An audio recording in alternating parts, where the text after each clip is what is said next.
हरिओम. प्रवचन क्रमांक 18. संपूर्ण भावार्थ दीपिका. अध्याय 1. दृष्टांत. भाग 1. भावार्थ दीपिका सांगताना माऊलीने त्या विषयाला अनुसरून अतिचपकल उच्च साहित्यिक दर्जाचे अतिउत्कृष्ट असे ठिकठिकाणी दृष्टांत दिले आहेत. हाही एक अनुबंध पाहण्यासारखा आहे. त्या ओळीचे निरूपण करताना त्या दृष्टांताचे निरूपण केले आहे. काही दृष्टांत माझ्या दृष्टीने विशेष आहेत.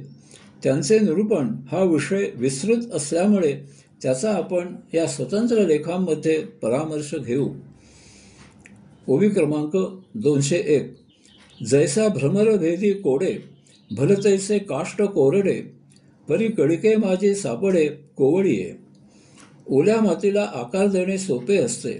यामुळे ओल्या मातीची मूर्ती पुतळा तयार करतात, परंतु तीच माती वाळली की तिला आकार देता येत नाही.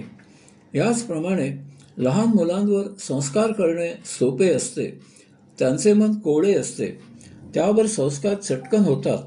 ती अश्राप, निरागस, निष्पाप, भोळी भाबडी असतात. त्यांना काही सांगितले, दाखवले किंवा त्यांनी काही ऐकले, पाहिले की ती त्याप्रमाणे करू पाहतात. त्याप्रमाणे आचरण करू लागतात. त्या वयात त्यांचे निरीक्षण अति तीव्र, संवेदनशील असते. योग्य अयोग्य, चांगले वाईट कळत नसते. यामुळे यथार्थ म्हण आहे, जो गुण बाळा ते तो जन्म काळा. बालपणी झालेले संस्कार मोठे झाल्यावरही जात नाहीत. परिश्रम करून घालवावे लागतात. आपल्याला बालपणी ऐकलेले, पाहिलेले जसेच्या तसे मोठेपणी आठवते, परंतु मोठेपणी घडलेले आठवेलच असे नाही.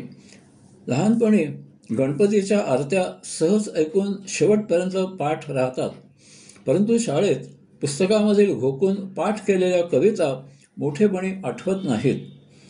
त्याप्रमाणे नुकतेच तोडलेले लाकूड ओले असते.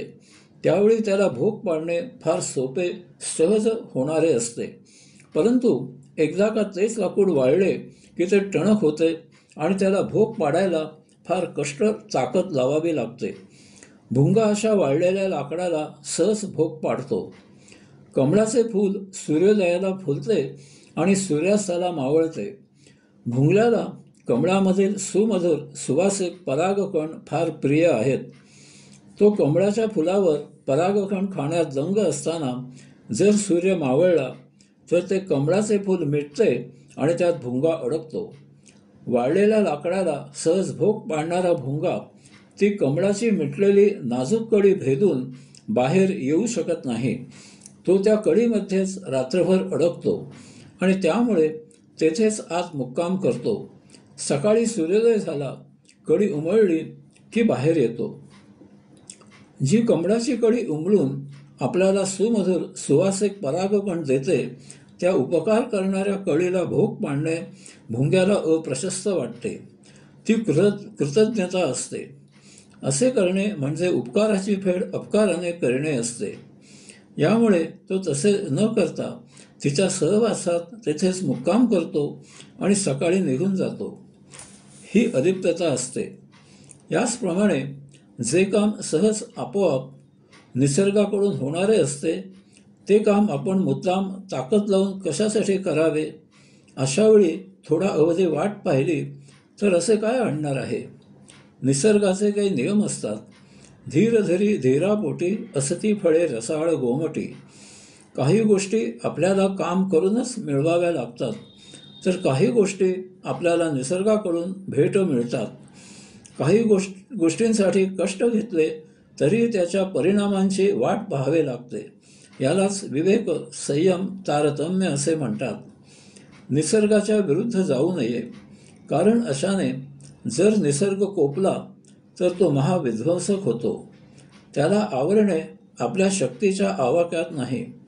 याऐवजी निसर्गाला सहकार्य करावे, तर तो आपला मित्र, सृजनकर्ता होतो. आपणहून तो आपल्याला अनेक गोष्टी देतो. आपल्याला निसर्गाकडून सर्व सहज मिळते आणि तेही भांडण तंटा न करता. आणि असे नैसर्गिक आचरण प्रकृती सुदृढ, निरोगी ठेवते. आप्त स्वकीय नातलग यांचे प्रेम वात्सल्य माया तोडणे क्लेशकारक असते, परंतु हेच जेव्हा नुकसान करणारे घातक ठरते तेव्हा नाईलाजाने कठोर भूमिका घेणे हेच श्रेयस्कर असते.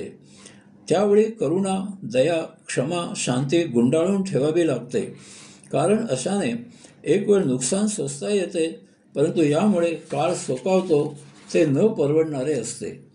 या आणि अशाच विचाराने भगवंत श्रींनी अर्जुनाला समोर असलेल्या नातलगांबद्दल त्याच्यामध्ये निर्माण झालेले प्रेम, दया, करुणा आवरायचा सल्ला दिला.